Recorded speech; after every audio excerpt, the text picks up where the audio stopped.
ce point presse qui concerne, comme vous l'avez compris, notre projet de salle de spectacle multifonction, puisque jeudi dernier, nous avons réuni l'ensemble des élus communautaires afin d'examiner l'étude de pré-programmation sur ce projet.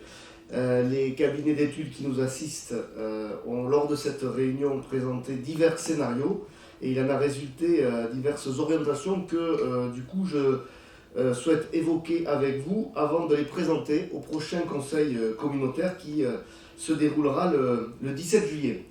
Alors avant de vous indiquer où nous en sommes aujourd'hui, je crois qu'il est important de vous rappeler l'historique de ce qui a été accompli jusqu'à présent, puisque plusieurs étapes importantes ont d'ores et déjà été franchies. Ce projet, il est parti de la campagne des élections municipales à Dax, puis il avait été relayé par mon homologue candidat à Saint-Paul-les-Dax. Comme vous le savez, nous avons tous les deux été élus maires et nous portions donc chacun ce projet de salle de spectacle dans notre programme. Nos deux communes représentant 62% de la population de l'agglomération, c'était déjà un bon point de départ pour ce projet, mais il n'était pas à ce stade encore devenu un projet intercommunal. Il l'est devenu plus tard par la décision des élus du Grand Dax lorsque nous avons élaboré notre projet de territoire. En janvier 2021, l'ODAP qui nous accompagnait nous a réunis, nous a sondés.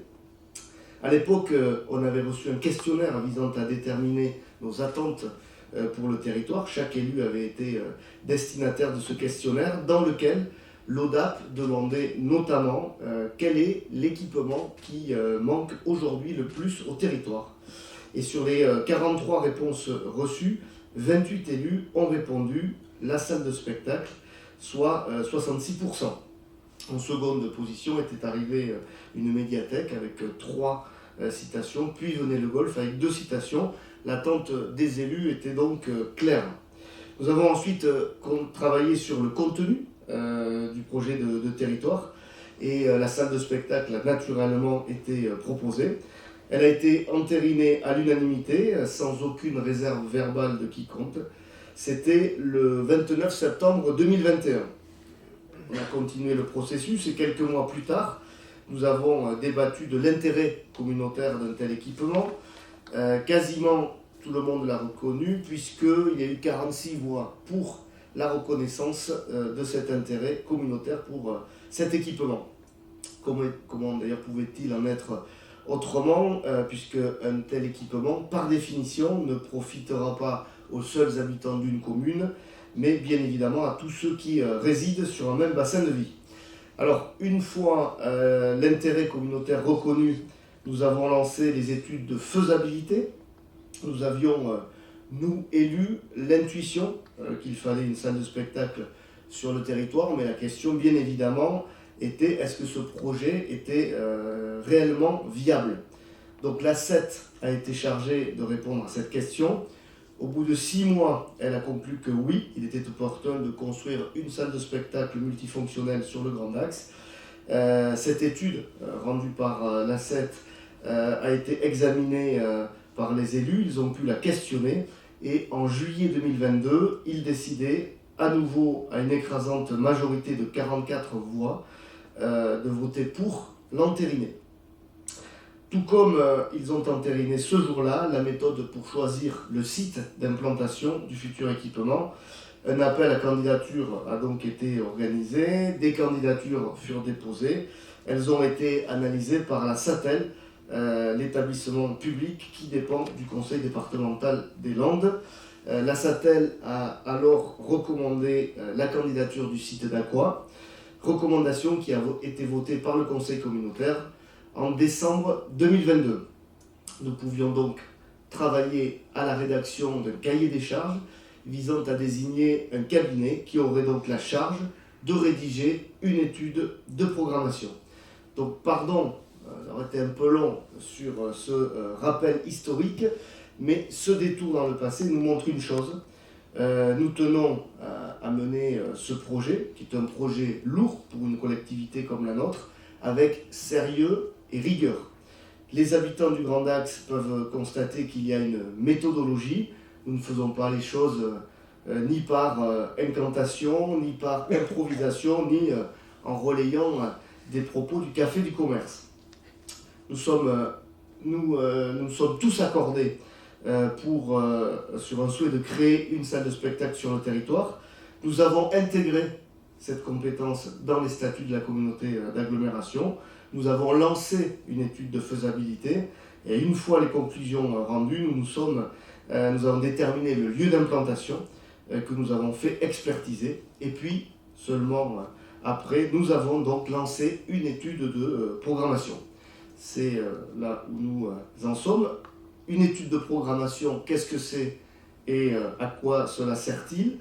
C'est une étude qui va nous permettre d'entrer dans le détail de ce que l'on souhaite en construisant en fait un programme. Donc au départ, les élus veulent faire une salle de spectacle.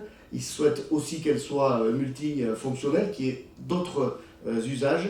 Mais quelles sont les activités qui ont vocation à y être hébergées? Très précisément, c'est la question à laquelle il faut répondre. Et en fonction de la réponse, quels seront les principaux équipements intérieurs nécessaires? Faudra-t-il des gradins, des chaises, une cuisine, des vestiaires, une pièce pour artistes? Faudra-t-il un parking? Et de combien de places? Nous, élus, nous avons des intuitions, mais ce type d'étude permet d'objectiver les choses. Donc après une nouvelle phase de mise en concurrence, la rédaction de l'étude de programmation a été confiée à l'ACET. Pour information, l'ACET, ce cabinet qui nous accompagne en fait depuis le début, puisqu'ils ont remporté les 2 marchés, c'est une filiale de la Caisse des dépôts qui est spécialisée dans le conseil aux collectivités. Pour cette étude de programmation, elle était entourée par IDEA Concept, un bureau d'études spécialisé dans les études de programmation. Et donc l'ACET et IDEA Concept nous ont rendu un premier rapport d'étape, qu'ils sont venus donc, comme je vous le disais, jeudi dernier, présenter à l'ensemble des élus communautaires. 3 scénarios ont été étudiés et proposés. Le premier scénario est appelé scénario A, de manière assez logique. Donc ce scénario A a pour principale caractéristique d'intégrer parmi les usages de la future salle du sport événementiel. Ce scénario n'a pas reçu un soutien enthousiaste des élus.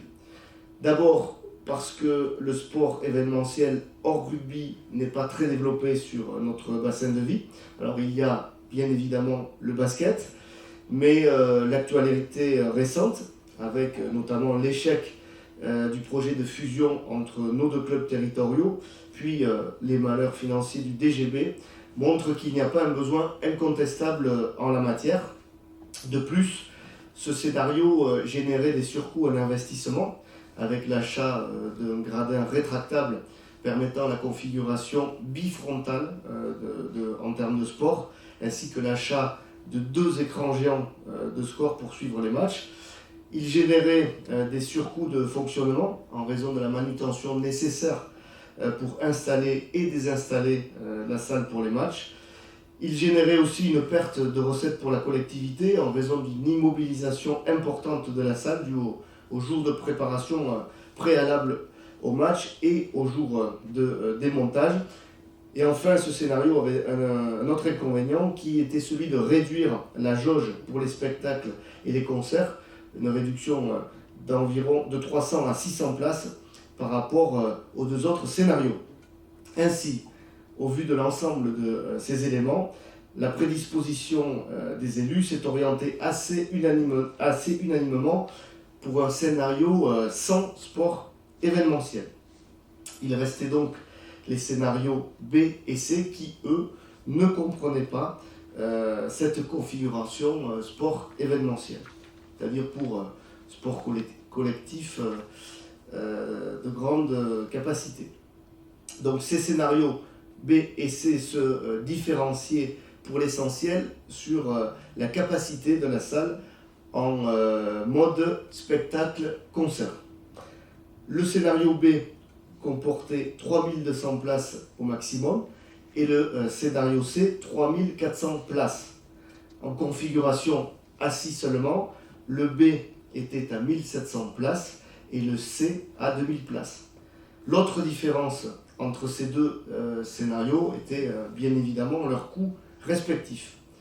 Le B, qui avait donc la jauge la plus inférieure des deux, était à 20,3 millions d'euros hors taxe. Alors, je rappelle ici qu'on parle en euros hors taxe, puisque le coût réel pour la collectivité est celui-ci, puisque nous récupérons intégralement la TVA sur ces travaux.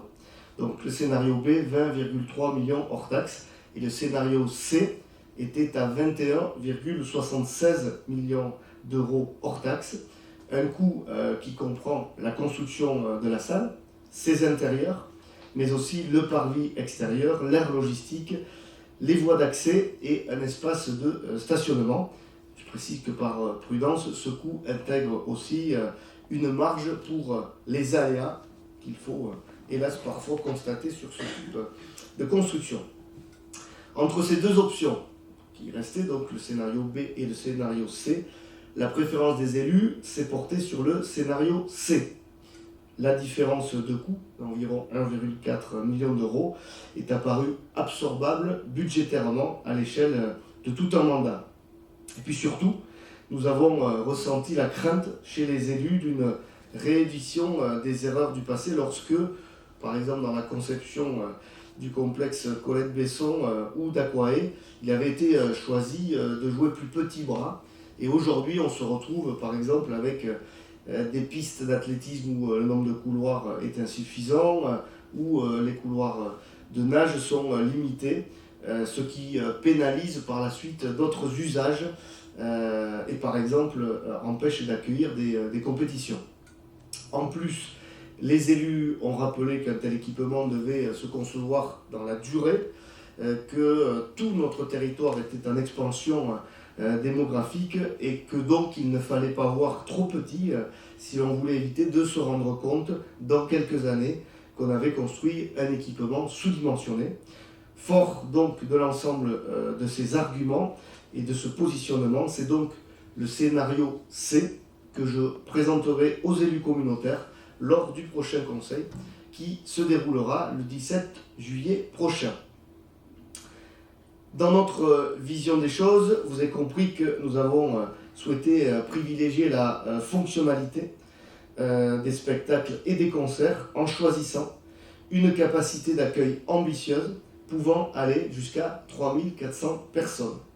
Nous voulons en effet qu'à Dax et sur le Grand Dax puissent venir se produire des artistes renommés. C'est une offre qui est aujourd'hui manquante sur le territoire.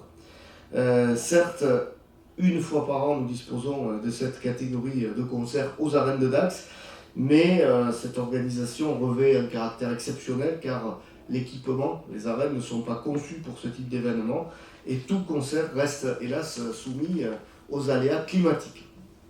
Nous voulons que plusieurs fois dans l'année, des artistes connus nationalement, pourquoi pas d'ailleurs aussi internationalement, viennent se produire devant notre public et que les conditions dans lesquelles les spectateurs pourront les voir soient confortables. Pour cela, nous allons il nous faut donc une capacité d'accueil ouverte élevée, sans être déraisonnable non plus. Je précise que cette salle sera conçue pour pouvoir accueillir des spectacles et des concerts intégralement en place assise ou bien avec une partie de place assise et l'autre avec des places debout devant la scène, notamment pour les concerts dont sont friands les plus jeunes d'entre nous. Mais ce nouvel équipement, vous l'avez compris, aura aussi d'autres fonctionnalités. Cette salle sera donc multifonctionnelle. Elle accueillera des événements professionnels, c'est-à-dire des congrès, des colloques, des séminaires, des incentives, comme on le dit en bon français, c'est-à-dire des événements qui sont organisés pour favoriser la cohésion d'équipe et stimuler la motivation du personnel des entreprises. Ces événements, il est difficile aujourd'hui de les accueillir sur notre territoire. Il y a bien sûr le Splendid, mais le Splendid propose des salles pour un maximum de 130 personnes. Il y a bien sûr l'Atrium, mais l'Atrium est saturé aujourd'hui en termes d'utilisation, puisque quand on veut obtenir une date, c'est extrêmement difficile, même d'ailleurs quand c'est la ville de Dax qui en a besoin. Puis l'Atrium, vous le savez, c'est une capacité maximum de 500 places. Et la capacité de la future salle multifonctionnelle sera, pour ce type d'événement, donc ces congrès, ces séminaires, de 1500 personnes, avec une possibilité d'installer un buffet pour se restaurer. Si l'on souhaite d'ailleurs organiser un repas assis, ce sera également possible avec une capacité de 500 personnes maximum. Je précise que cette fonctionnalité est importante car elle est rémunératrice pour les collectivités et permet au final de limiter le déficit de fonctionnement. Puisque je parle de déficit de fonctionnement, nous avons aussi demandé une estimation au cabinet qui nous accompagne sur ce point et ils estiment donc ce déficit annuel variant entre 126 000 et 215 000 euros. C'est une première fourchette qu'il faut bien évidemment prendre avec prudence, qui aura bien sûr vocation à être actualisée au vu du bâtiment final tel qu'il sera construit, mais cette estimation elle est rassurante pour notre collectivité, puisque je rappelle par exemple que pour Aquae, le déficit annuel s'élève à près d'1 million d'euros. Troisième usage pour cette salle, l'accueil de salons. L'accueil de salon, ça peut être le salon du mariage, du tatouage, des shows, le salon du bien-être. Là encore, nous n'avons pas sur le territoire de structure d'accueil permettant d'accueillir ce type de manifestation. On a une référence avec la foire exposition qui est un événement auquel nous sommes très attachés, mais il doit s'organiser en extérieur et sous chapiteau. Puis notre parc des arènes n'a pas vocation à accueillir ce type de manifestation qui nécessite beaucoup de manutention et d'installation régulièrement. Il nous faut donc une vraie structure d'accueil car ces salons constituent pour les habitants en général et les familles en particulier des animations de week-end dont elles sont privées aujourd'hui.